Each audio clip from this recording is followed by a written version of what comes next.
고령 환자에게 특히 위험한 폐렴, 조기 진단과 예방이 중요합니다. 여러분의 건강을 지키는 5분, 오늘은 노인 폐렴에 관해 알아봅니다.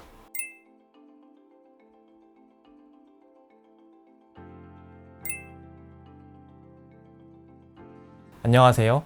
서울대 보라매병원 호흡기내과 형권형 교수입니다. 폐렴 사망자의 대부분이 65세 이상 노인분들입니다.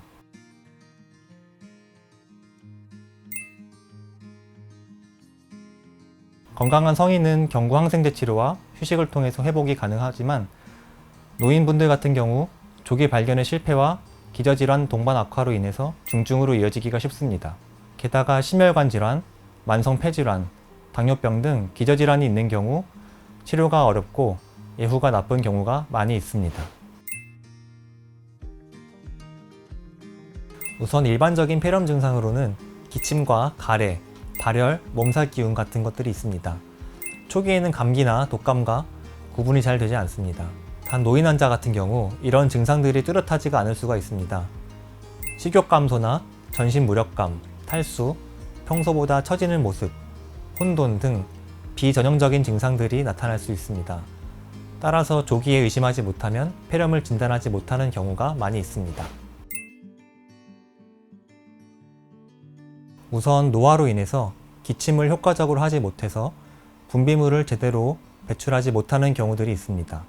기저질환으로 인한 삼킴 장애가 있다면 반복적인 흡인으로 인해서 중증 폐렴으로 진행될 수도 있습니다.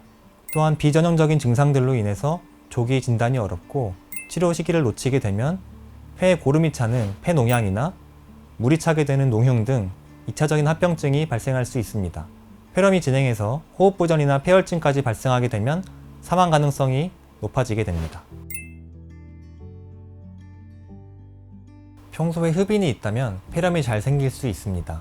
물이나 음식을 드실 때 잦은 기침이나 살에 들림이 있다면 주의가 필요합니다. 폐렴의 증상으로는 갑작스러운 기력저하, 식사량 감소, 호흡곤란, 미열, 오한 등이 있을 수가 있겠습니다. 일반적인 폐렴과 다르게 발열이나 기침이 명확하지 않아도 폐렴일 수가 있어서 주의가 필요합니다.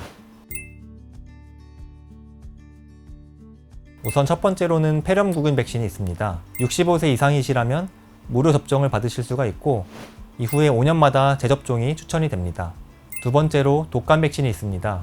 인플루엔자 그리고 인플루엔자에 따른 2차적인 세균성 폐렴 예방에 중요해서 매년 가을에 접종을 꼭 받으시는 것이 좋겠습니다. 평소 잦은 살에 들림이 있는 경우에 식사는 꼭 앉은 자세에서 하시고 턱을 밑으로 당겨서 삼키시는 게 도움이 될 수가 있습니다. 이와 더불어서 평소에 금연하시는 것, 그리고 외출 후 손 씻기를 생활하는 것이 좋겠습니다. 폐렴 사망은 대부분 노인에게서 발생합니다. 증상이 전형적이지가 않고 이를 잘 표현하지 못하는 경우도 많아서 조기에 의심하지 못하고 2차적인 합병증이나 중증으로 진행하는 경우가 많이 있습니다. 예방할 수 있는 방법들을 잘 지켜주시고 고령자라면 식욕저하나 갑작스러운 무력감 같은 작은 변화도 쉽게 넘기지 마시고 전문의를 찾아 조기에 확인하시기 바랍니다. 감사합니다.